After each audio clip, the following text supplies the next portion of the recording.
Oi, gente, tudo bem? Bom dia, boa tarde, boa noite.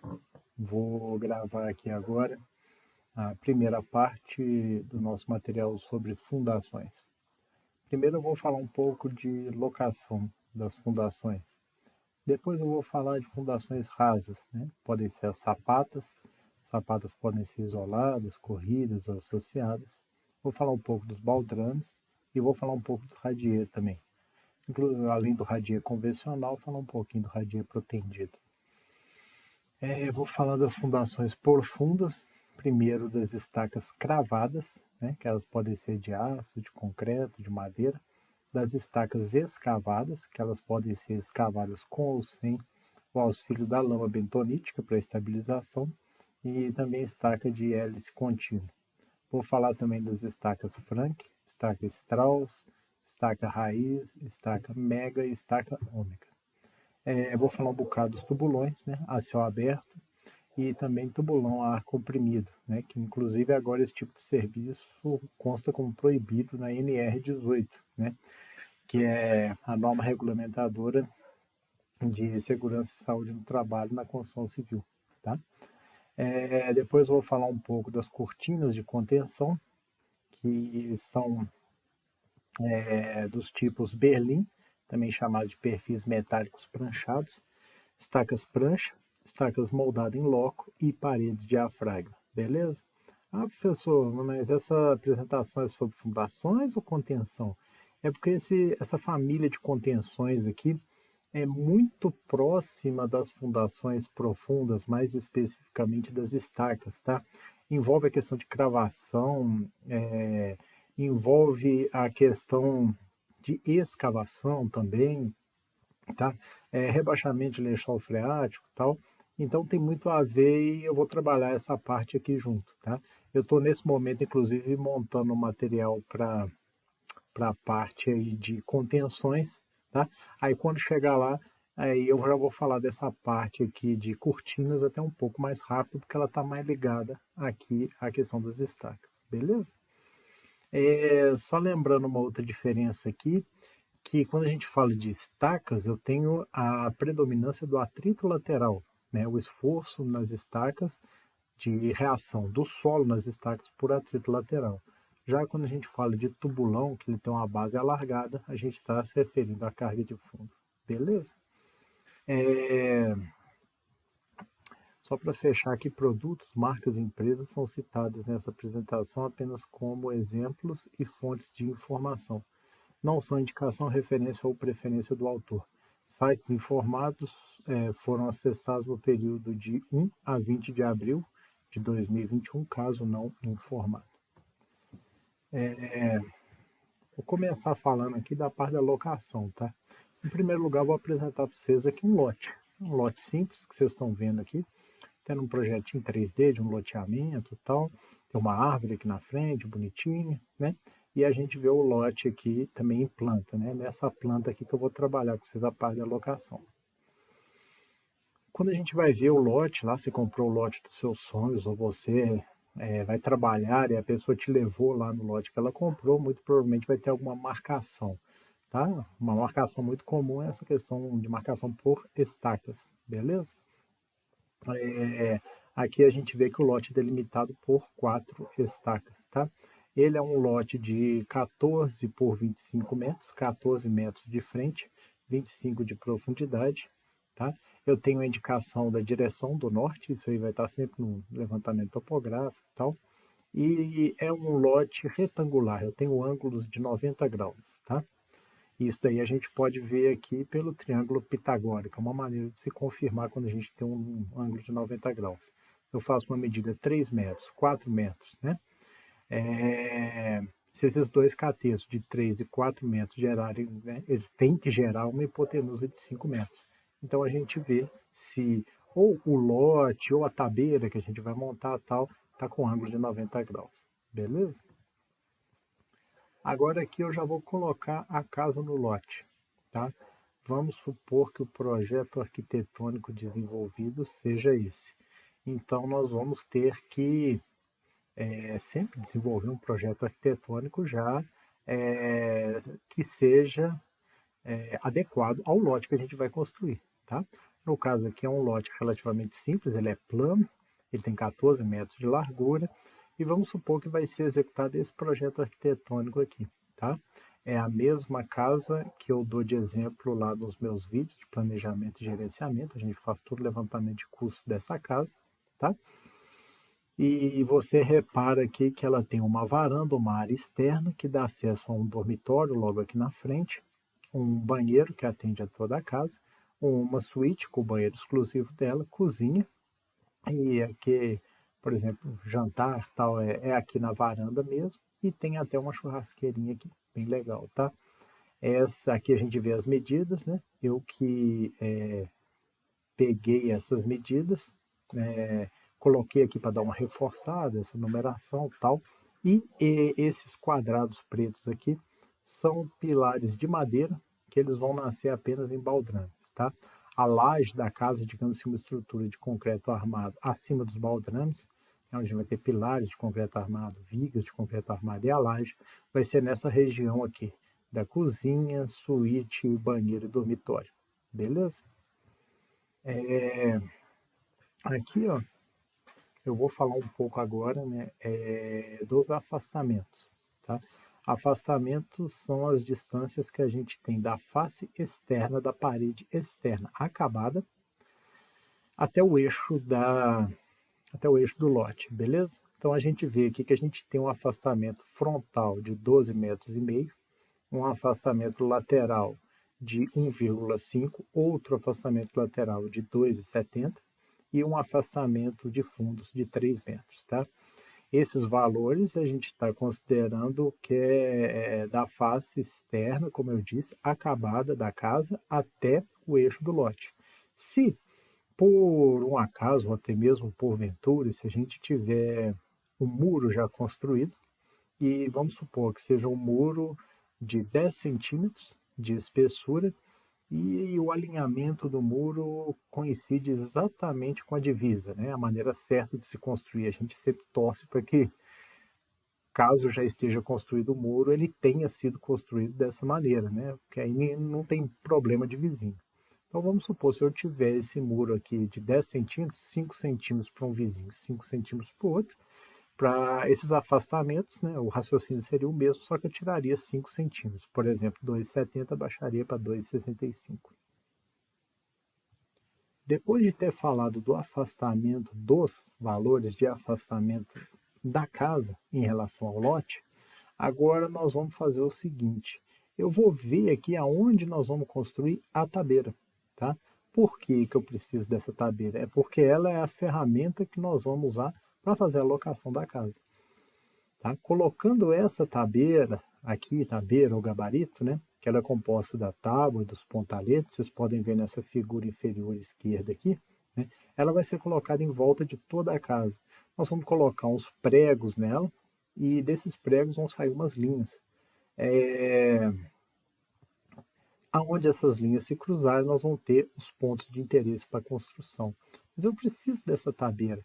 Ela não é o meu objetivo final. Ela é, digamos assim, uma ferramenta, mas ela tem que estar no lugar adequado. Então, veja você, como eu tenho o afastamento da tabeira em relação à posição que a futura casa vai estar, de 1 metro, então se eu tenho, por exemplo, esse afastamento lateral aqui da casa de 1,5 metro, eu construo a tabeira a meio metro da divisa. Se meu afastamento de fundo da residência é 3 metros, eu construo a tabeira a 2 metros do fundo. Se o afastamento lateral da minha casa é 2,70, eu vou construir a tabeira a 1,70. Beleza? O afastamento frontal é 12,50, 12 metros e meio, eu construo a tabeira a 11 metros e meio da frente. Assim eu tenho a garantia de que a minha tabeira vai ficar afastada bem próximo de 1 metro da residência a ser locada. Beleza? Então aqui, ó, isso aqui é o que eu preciso locar, tá? Vocês podem ver nesse esquema 3D aqui que a gente tem uma escavação, abaixo foi construída a sapata e acima dela o arranque. Ah, professor, o que é o arranque?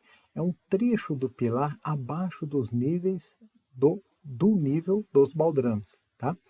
vocês podem ver que nós temos sapata e arranque. Os baldrames vão ser construídos nessa escavação aqui, linear que já foi feita. Beleza?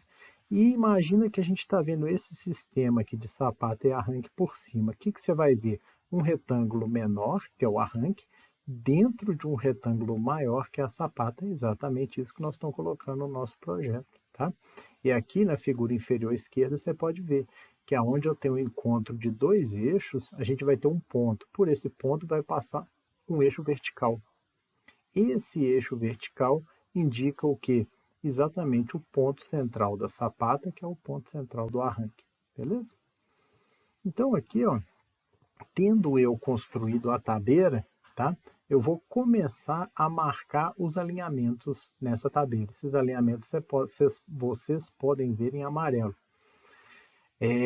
Como são definidos os alinhamentos? Eu vou colocar um prego na tabeira de um lado, um prego na tabeira do outro, tá? E vou passar uma linha, tá? Então você pode reparar, por exemplo, que a partir do ponto A, eu vou ter um prego e eu vou ter uma linha, tá? Você vê que o afastamento dela aqui é de 2,70.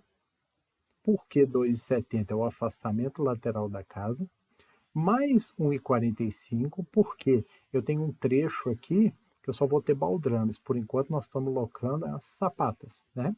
Com os arranques. Então esse 1,45 eu vou somar o 2,70. Mais 10 centímetros. Por que 10 centímetros? Porque a minha linha passa pelo eixo da parede.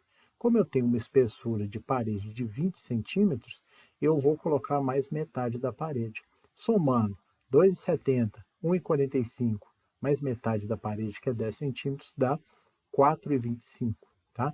Então eu vou colocar esses pregos de maneira que esse alinhamento fique paralelo à face do lote, né, a uma distância de 4,25 metros. Beleza? Aqui, ó, na questão frontal, a gente tem 12,50 de afastamento. Aqui basta que eu some 12,50 mais metade da espessura da parede, vai ficar 12,60. Aonde é 1,50, né, na lateral aqui, vai ficar 1,60 e nos fundos, aonde é 3 metros, vai ficar 3,10.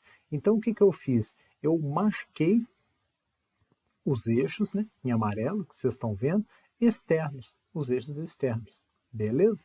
Então, olha para você ver, eu já tenho algumas sapatas que a posição delas já está definida. Né? Essa sapata aqui, essas duas sapatas dos fundos da casa, nos cantos, por exemplo, já estão com sua posição definida.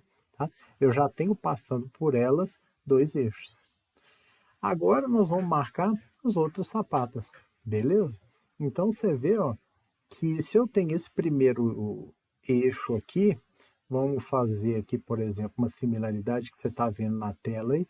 O primeiro eixo que está vertical na sua tela, à sua esquerda, ou seja, o eixo a partir do ponto A, tá? O eixo A.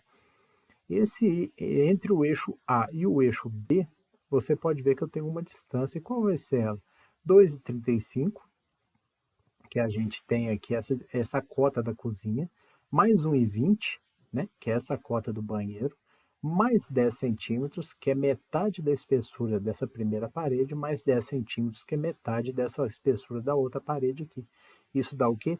3,95. Deu para vocês perceberem? Agora, pegando aqui no meio, entre os eixos B e C, eu vou ter 1 metro, 100 centímetros. Ah, professor, como é que você fez essa direto aí? Porque essa cota aqui da suíte é 4 metros. Aqui embaixo do dormitório é 3. Então, aí, né, mesmo considerando a espessura das paredes, que eu estou indo da metade de uma parede até a metade da outra, que dá 1 metro, 100 centímetros. E entre os eixos C e D, a gente vai ter o quê? 300, né, que é a cota do dormitório, mais meia parede, que dá 3,20, 3 metros e 20 centímetros, beleza? E nós temos aqui, ó, entre os eixos 1, 2, 3, 4 e 5, é esse mesmo raciocínio, vocês podem fazer as contas aí, beleza? Lembrando que aonde eu tenho as sapatas, né, eu vou ter um encontro de eixos, tá? E esse encontro de eixo, aonde esses dois eixos horizontais se encontram, ele gera um ponto. Por esse ponto passa um eixo vertical, que vai ser o quê? O centro da minha sapata e do meu arranque, beleza? Depois disso daí, ó, eu vou ter várias piquetes, várias marcações no solo, né? No ponto onde eu vou ter as sapatas da casa, tá? Vocês podem ver aqui que nós temos uma foto até da execução da minha casa aqui, meu amigo Giovanni. A gente tem um encontro de duas linhas, né? É o que eu tinha dito para vocês, um encontro de dois eixos horizontais. Ele pega com um prumo de centro, leva isso até o solo, nós vamos ter o quê? Exatamente o ponto central da minha sapata. Você vê que aqui ele está até usando a trena para quê? Para a partir desse ponto central, né? Suponhamos que a sapata seja de 80 por 80, ele está marcando 40 centímetros para um lado e 40 para o outro. Depois 40 e 40. Para quê? Para ter a minha sapata de 80 por 80. Beleza? Sempre lendo o projeto, você vê que o projeto está aqui, né? Dá muita raiva quando você faz o projeto e você chega lá na obra, né? O cara tá com o projeto novinho, guardadinho ali, naquele mesmo plástico lá, que a gráfica que plotou para você te entregou. Dá uma raiva, isso quer dizer que o cara não tá nem lendo? Não, o projeto tem que estar sujo mesmo, né? Mão de terra e tal. Aí que você fala, não, beleza, o cara tá lendo, o projeto tá aí do lado. Então, olha lá, depois que nós temos essas marcações, né, e foi delimitado aqui, né, o limite aonde vão ser feitas as escavações para as nossas sapatas, aqui vocês veem que a escavação já está sendo feita, beleza?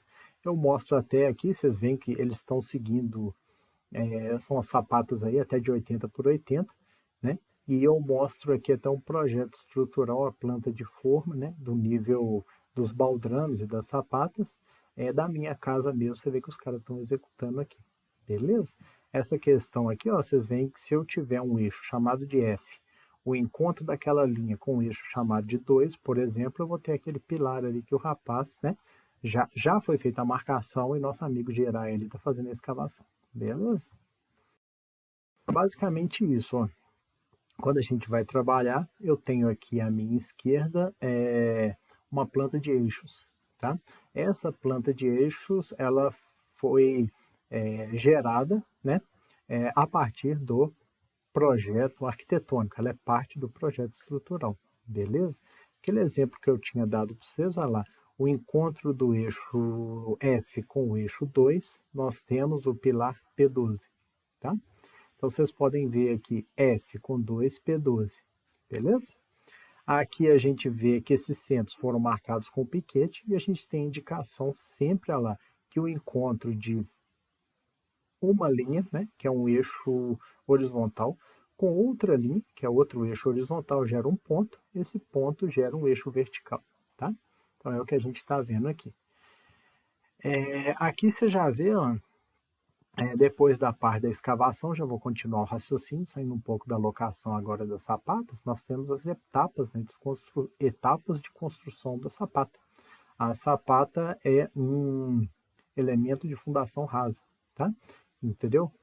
Muito usual por aqui, né? Cargas menores e tal, e é usado demais. Então, nós temos etapas que são lá, primeiro, escavação da vala, depois compactação do fundo da vala. Aqui nós até colocamos algumas pedras de mão, né? Umas pedras de guinais aqui da região mesmo, muito boas tal para ajudar nessa compactação, tá?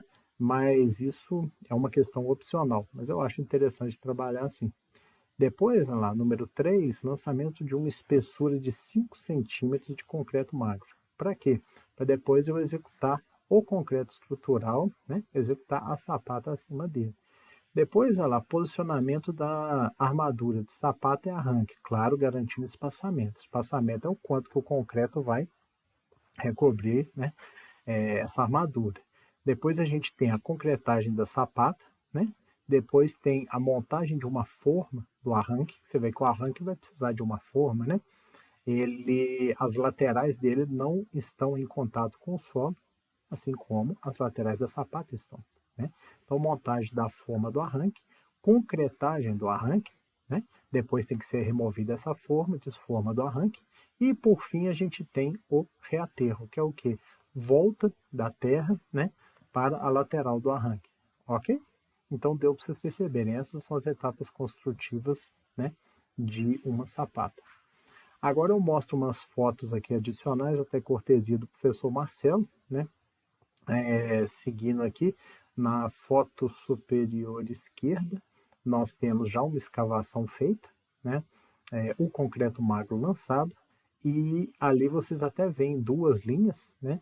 Que são usadas para a locação. Ah, professor, mas você falou que era uma só, mas daqui a pouco eu vou falar de locação dos baldrames, aí são duas linhas, aí vocês vão ver direitinho, beleza? Na foto superior direita, vocês veem, eu coloquei, nós já temos aqui a armação de uma sapata, tá? Vocês veem que ela é uma sapata de divisa. Por quê? Porque eu não posso ter parte da sapata avançando ou para o terreno do vizinho ou para outra construção que já esteja pronta, que é esse caso aí, tá?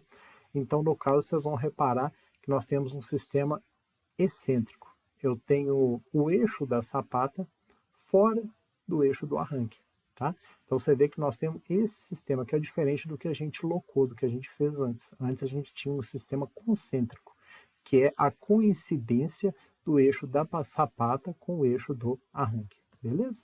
Nós temos na foto inferior esquerda a concretagem e na foto inferior direita, inclusive um pequeno arranque, muito mínimo mesmo, né? Um toquinho de pilar ali, que ele já está concretado, é só o que sobrou para cima, beleza? Continuando aqui, ó, depois de feitas as sapatas, a gente usa o que? Essa questão das duas linhas que eu tinha mostrado antes, que vocês até viram lá na fotografia do Marcelo, são os eixos para alocar as faces dos baldrames, beleza? Então a gente sempre vai ter dois. Eu até explico lá no planejamento, no vídeo de planejamento, nós estamos trabalhando com baldrames de 30 centímetros de largura. Então eu vou ter isso daqui, lá. Eu tenho linhas que vão delimitar as faces do nosso baldrame, tá? Nessa figura aqui que eu coloquei, até uma figura que sempre aparece aí, até acho que o Marcelo usa também, você pode perceber que a gente tem o seguinte, nós temos os pregos aqui, e desses pregos, né, de acordo com a indicação aqui, saem 5 linhas, tá? Nós temos a do meio, que é a linha de eixo, essa daí é usada para alocar o ponto central da sapata e do arranque, aquela que a gente usou antes. Essas linhas de parede não são assim tão necessárias não, tá? Mas as linhas do baldrame, que são as mais, digamos, externas, seriam a partir do eixo 15 centímetros para um lado e 15 centímetros para o outro. Aí a gente marcaria essa espessura de 30 centímetros dos baldrames, beleza? E aqui a gente vê lá um sistema de uma tabeira, né, um gabarito, né? E esse gabarito aqui a gente vê as formas do baldrame. Esse baldrame foi executado da seguinte maneira: primeiro a escavação, depois colocação das formas, depois a concretagem. Então nós temos as faces internas desse elemento de forma coincidente com aquelas linhas que estarão a 15 centímetros para um lado e 15 centímetros para o outro da linha de eixo, beleza? Aqui é um outro método de executar os baldrames, essa foto é até da minha casa, onde você vê que nós estamos lançando o concreto já em contato com o solo. E dá para vocês perceberem exatamente. Aquela linha de eixo, né, aquela linha vertical, que é o encontro de duas horizontais, gera uma linha vertical, ela é tanto o eixo da sapata, o eixo do arranque, ela tem o um encontro nesses eixos dos baldrames e ela vai ser o eixo do pilar que vai subir daqui também. Beleza? E aqui, ó, para fechar essa parte, eu mostro para vocês o seguinte: a sequência de desenvolvimento dos projetos. Primeiro a gente tem projeto arquitetônico, onde eu mostro aqui para vocês a planta baixa, tá? Depois a gente tem um projeto estrutural, onde eu mostro para vocês aqui a planta de forma, né, no nível dos baldrames, onde está entrecerrado aqui inclusive as sapatas, né? E vocês veem também a planta de locação, tá?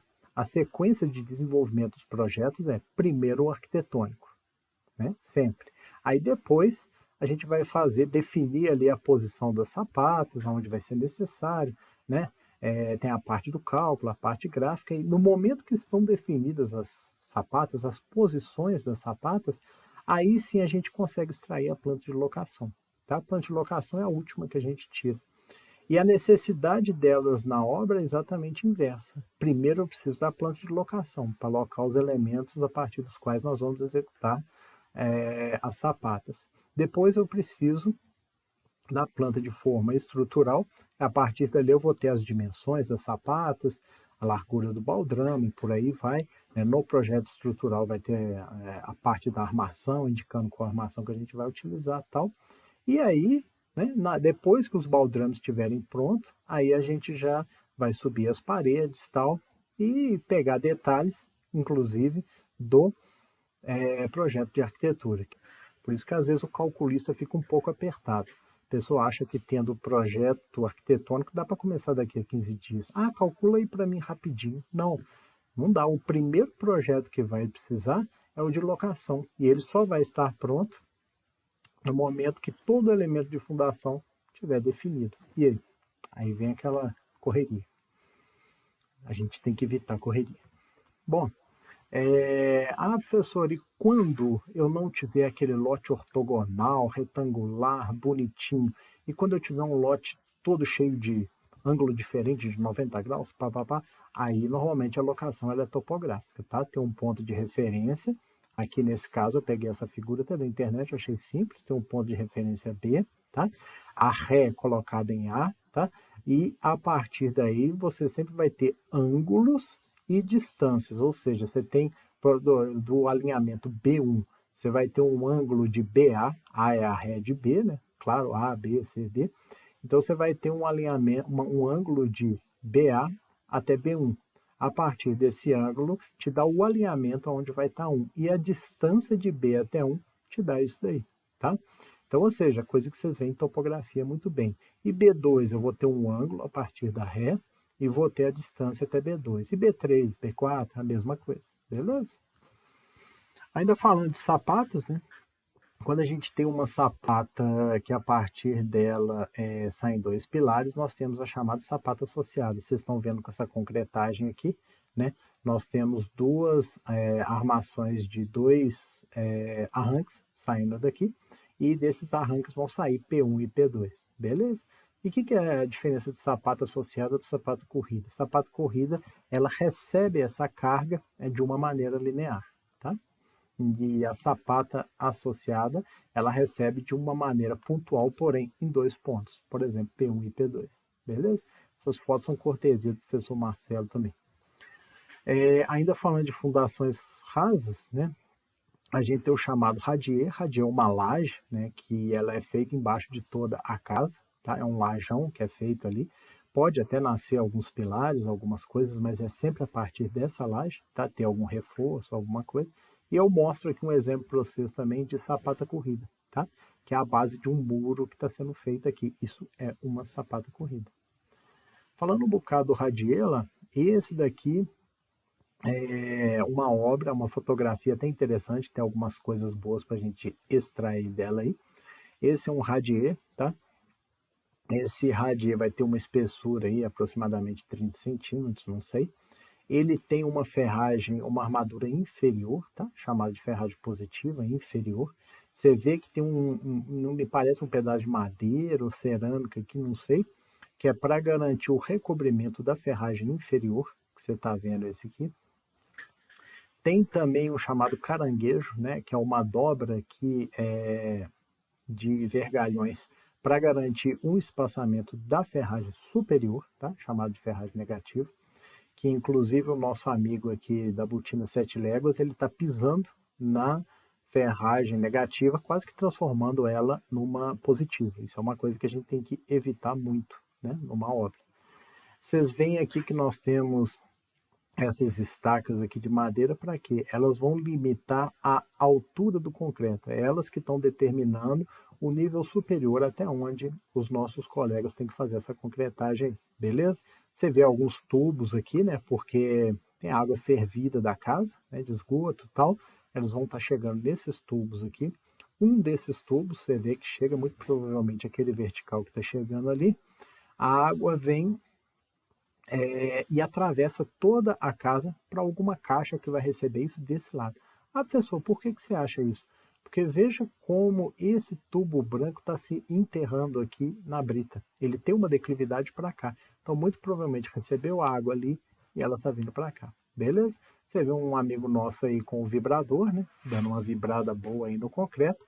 E o outro lá na frente fazendo o sarrafeamento. Beleza? Aqui você vê outro radier. Ele já foi concretado.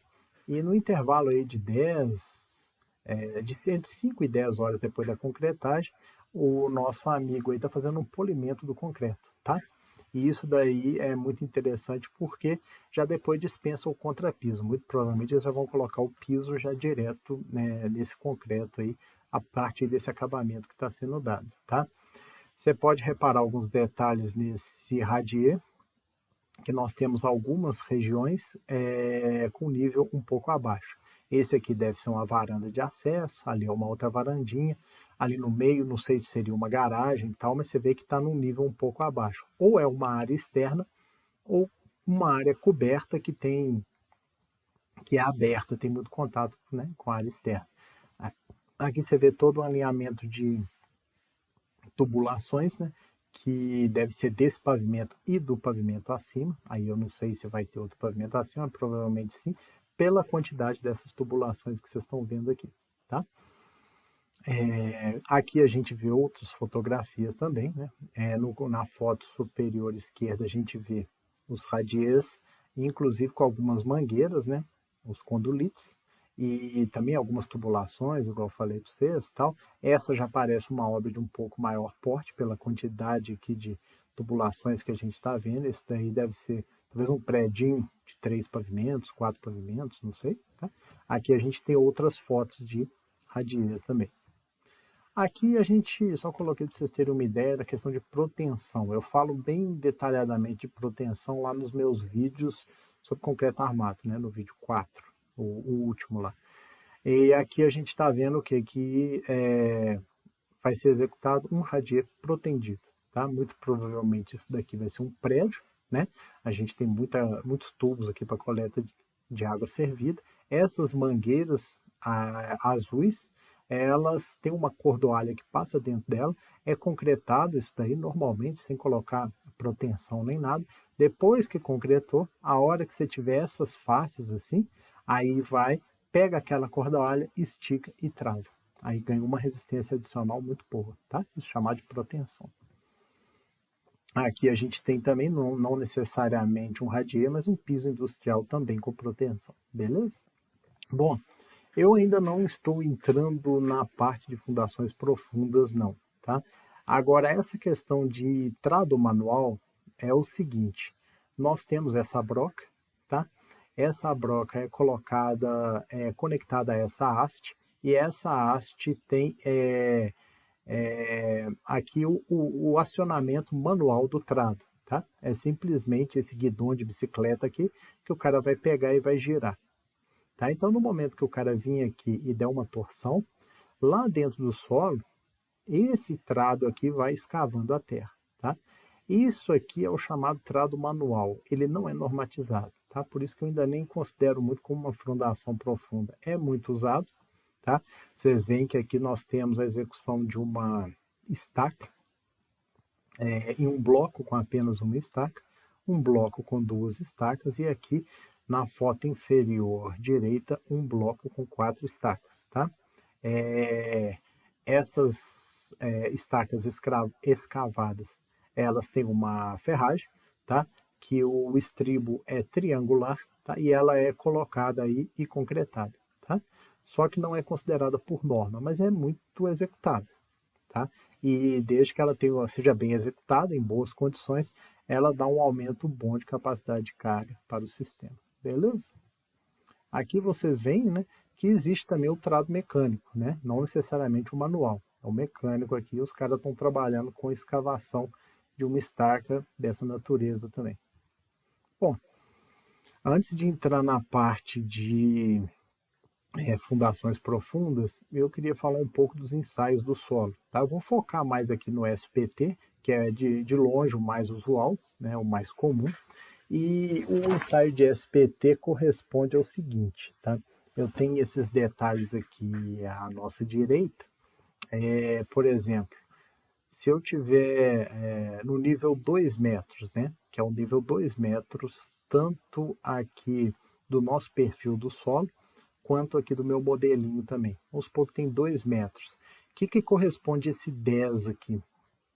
Esse 10 corresponde à quantidade de golpes que foi dado, né, nos 2/3 iniciais, né, do equipamento, da ponteira do SPT. Tá?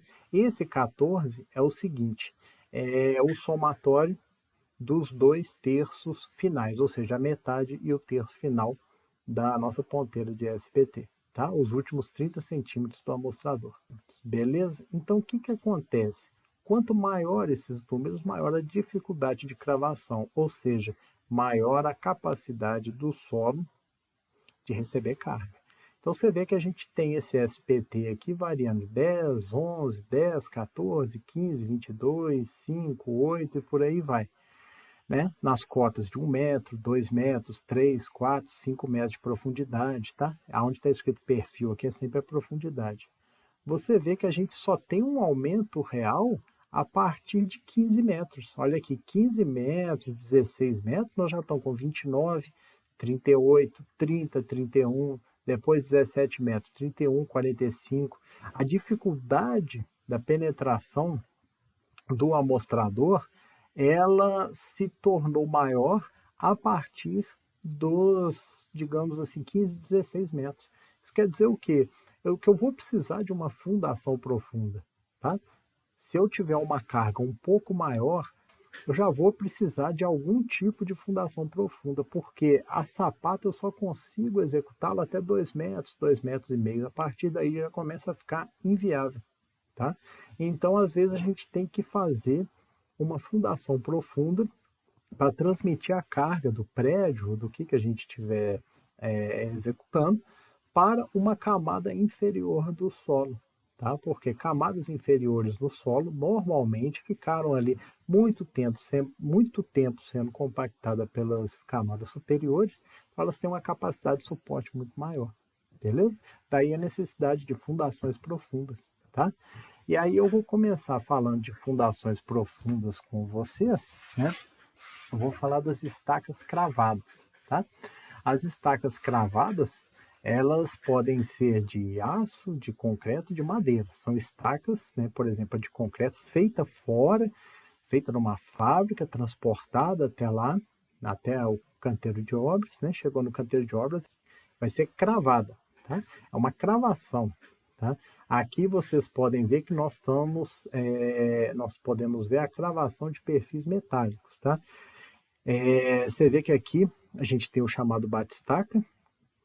Esse bate-estaca se movimenta nesses roletes que você está vendo, é colocado na posição dele de trabalho. Você vê que tem um rapaz aqui em cima, ajeitando, né, o martelo, né, alinhando ali a cabeça da estaca para o martelo. É claro que ele vai sair na hora que for bater, ele não vai ficar aí, né, ele não é bobo em questão de segurança do trabalho, ele vai sair daí. Aí esse martelo que você vai ver, que você está vendo aqui, ele vai ser erguido e vai ser liberado de determinada altura e ele vai bater na cabeça da estaca. Ele vai bater para quê? Para que ela seja cravada, assim como essas outras aqui já estão cravadas, tá? Então você vai ter esse movimento. Sobe o martelo é solto. Pá, pá, pá, pá. Então, isso é cravação de perfil por percussão. Percussão é o que? É pancada, batida, tá? Esse tipo de cravação pode ser feito também por vibração ou prensagem. Eu vou dar um exemplo bom de vibração para vocês mais à frente na nossa apresentação, tá? Quando eu for falar de estaca prancha. Aí tem até um videozinho, vocês vão ver lá a questão de como é feita a cravação por vibração. Mas essa daqui, normalmente, ela é feita por percussão. Mas pode ser por vibração também, mas normalmente é percussão. Beleza? Eu achei que ia ser mais à frente, mas aí está o filminho sobre estaca prancha. Nós vamos falar bastante sobre esse tipo de contenção estaca prancha, provavelmente no segundo vídeo dessa sequência. E lá eu vou mostrar outros detalhes desse vídeo, mas se você quiser ver uma cravação de uma estaca que não seja por percussão e sim por vibração, pode dar uma olhada nesse vídeo aí, beleza? Aí, só que ele fala de estacas prancha, tá? Continuando aqui, ó, não necessariamente eu vou conseguir cravar todas as estacas e deixá-las nesse alinhamento, igual vocês estão vendo essas estacas aqui, bonitinho, tá? Muitas vezes eu alcancei já a profundidade desejada, ou seja, eu não preciso mais continuar cravando essa estaca. Então, o que, que vai acontecer? Vai ter que cortar a cabeça da estaca. Você vê aqui o rapaz, né, vai trabalhar com corte, né, sistema de oxiacetileno, ele vai cortar a cabeça da estaca. Beleza? Então, ou seja, eu tenho que fazer esse corte da cabeça da estaca. Por quê? Porque elas têm que estar, por exemplo, igual essa fotografia que vocês estão vendo aqui, elas têm que estar todas acabadas na mesma altura. Aqui dentro vai ser colocada uma armadura de um bloco, né? Vai ser executado um bloco de concreto, e desse bloco para cima vai ser executado o pilar. Então, ou seja, a condição de trabalho desse sistema vai ser o quê? A carga vem pelo pilar, o bloco distribui a carga pelas 5 estacas, as 5 estacas descarregam a carga que veio por atrito lateral, vocês lembram lá no começo que eu falei, atrito lateral para o solo, tá? Então, normalmente, elas têm que, normalmente não, elas têm que ser niveladas, tá? Elas têm que ser cortadas dessa maneira aqui, beleza? Aqui agora a gente vê ela, uma cravação de estaca de concreto pré-fabricado, tá? Não mais cravação de estaca metálica. Continuamos, né, com a cravação, a percussão, a pancada, o bate-estaca, pá, pá, pá. Só que agora a estaca não é mais metálica. Vocês podem ver aqui, tipo, parece um poste, é uma estaca de concreto, tá? Quais são as etapas básicas, né, para a cravação dessa escada? Em primeiro lugar, tem que ter a locação das estacas, né? Igual eu já falei de locação e tal, e elas são feitas uns pré-furos, tá? Para indicar a colocação inicial da própria estaca. Depois tem que ter uma confirmação do prumo das estacas. Você vê o nosso amigo aqui com o prumo de face, tá? Ele está confirmando o prumo dessa estaca. Aí depois, Alan, tem a cravação em si, né? Que essa cravação é feita pelo conjunto martelo, capacete e estaca. É colocado um capacete na estaca, né? É o mesmo motivo da gente usar capacete para andar de moto, né? Para aliviar o efeito da pancada, porque senão você tem que ter o capacete para distribuir a carga de uma maneira homogênea na estaca, né? E não de uma maneira heterogênea, onde você vai ter um ponto com maior carga, outro com menor carga, você pode gerar uma trinca. Então, tem o conjunto do martelo, do capacete e da estaca, é feita essa cravação. Ah, professor, e quando acabou uma estaca? Todas essas estacas, quando elas são fabricadas, elas já têm no começo e no fim uma chapa metálica. Para quê? Para depois que terminar a cravação, vamos supor, uma estaca dessa tem 6 metros. Vocês viram lá naquele perfil, vamos supor que eu vou precisar chegar a 18 metros de cravação. Então, são 3 estacas. Então, cravou a primeira, a segunda é alinhada em cima dela, o próprio bate-estaca puxa, alinha ela ali direitinho, confere o prumo de novo e é soldada a próxima estaca acima da estaca que já está cravada. Deu para vocês perceberem? E aí você vai cravando uma, depois a outra e tal. É um sistema contínuo, né? O comprimento dessas estacas normalmente é 6 metros, beleza? Aqui vocês estão vendo, olha lá, esse vídeo aqui é um vídeo que vocês podem dar uma olhadinha, tem algumas coisas aí que eu expliquei e outras a mais, tá? Tem o nome dele aqui, estaca pré-moldada de concreto, tal. E aqui a gente vê, né, uma questão de uma sinalização de segurança, barulho intenso, uso obrigatório de protetor auricular. Aqui a gente tem uma estaca, eu não sei se essa é de 6 ou 8 metros, mas lá fala, se não me engano é 6 mesmo, né? E aí vocês veem o próprio bate-estaca erguendo a estaca, tá? E depois você vê o rapaz aqui já colocando a segunda estaca acima de uma que já foi cravada para fazer a solda. E por fim aqui, eles cravam, quando já está quase chegando, já fica muito difícil de cravar a estaca, o cara vem, cola na estaca esse papel, tá? E ele tem esse sarrafo de madeira preso em algo assim que não tem contato com a estaca, ele simplesmente segura o lápis e o batistaca vai batendo. Aí ele vai vendo o quê? A nega e o repique. Nega é a relação da cravação ali com as pancadas que são dadas. E o repique é o tanto que volta. Vocês podem ver no vídeo aí que isso daí é bem interessante, essa parte aí, tá? Vocês podem dar uma olhada lá que é bem explicativo. Numa estaca de aço, o rapaz ia lá com o oxiacetileno e cortava ela no nível. Ah, professor, e numa estaca de concreto?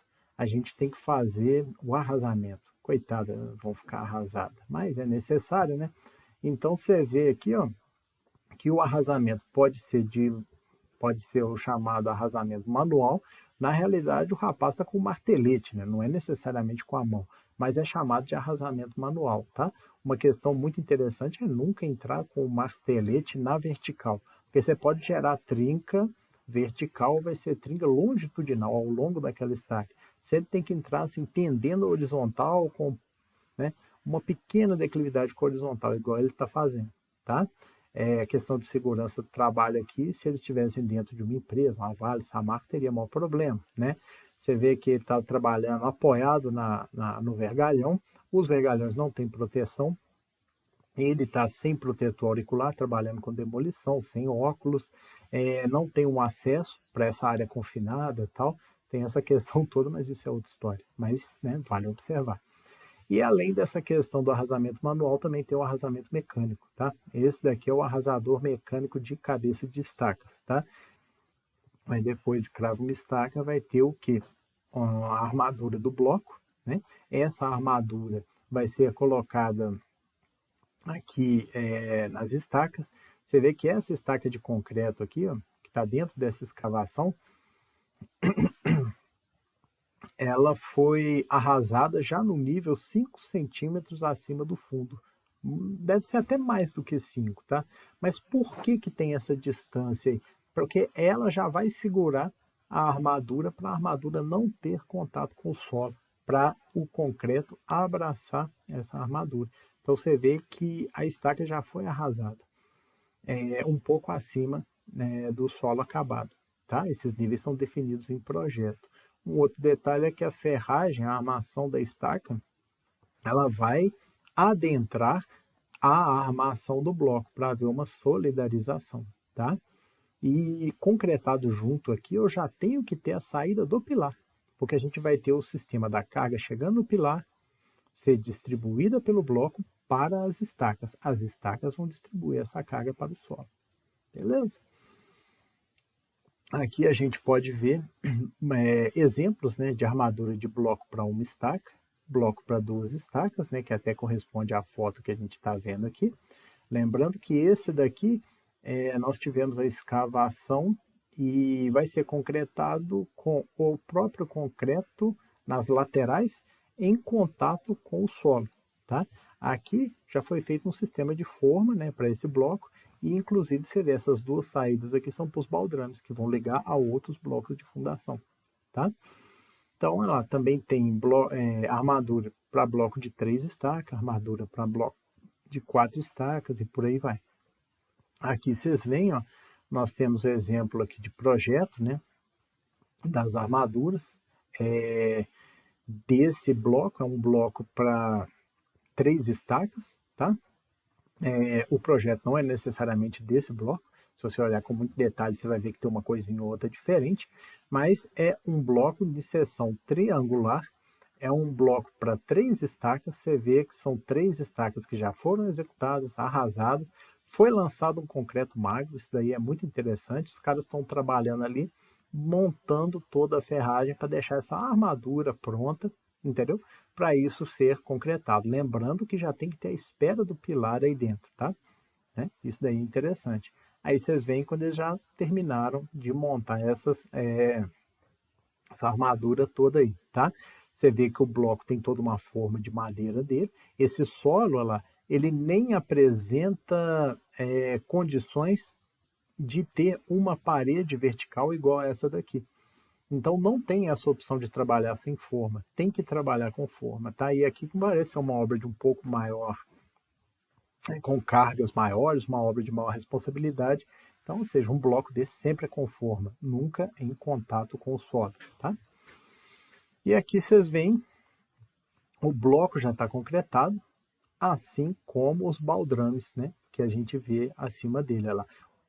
E por último, também a gente tem o que? Estaca de madeira, tá? O problema da estaca de madeira, a pessoa não apodrece, não. Olha, se ela estiver num lugar totalmente seco, não apodrece, não. Se ela estiver num lugar totalmente úmido, também não. O problema é a região dela que tem variação do lençol freático. Ali é problemático, tá?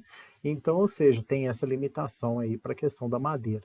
Mas você pode ver que nós temos o rapaz aqui, né? Ela também tem um batistaca, né? Por cravação.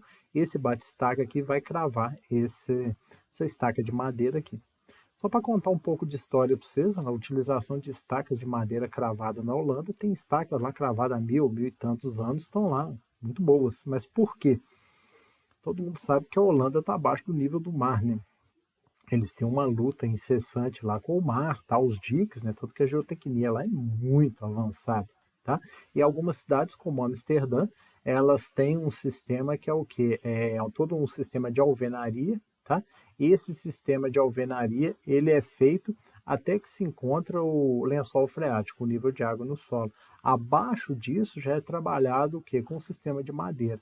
Tanto uma prancha para distribuição da carga da alvenaria para as estacas e as estacas que vocês estão vendo aqui, tá? Eu achei essa figura interessante, coloquei aqui.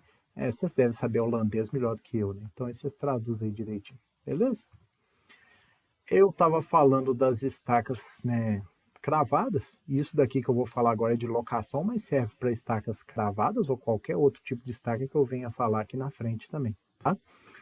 Vocês podem ver que a gente tem uma tabeira, né? E nessa tabeira temos várias linhas que vocês podem ver aqui. E essas linhas foram usadas para se locar, né? O que vocês estão vendo aí no chão, que é o limite o quê? De blocos e das estacas. E eu mostro aqui um exemplo também de projeto, um projeto aqui que indica as estacas, os blocos, tá? Eu até explico sobre esse projeto lá nas minhas apresentações de concreto armado.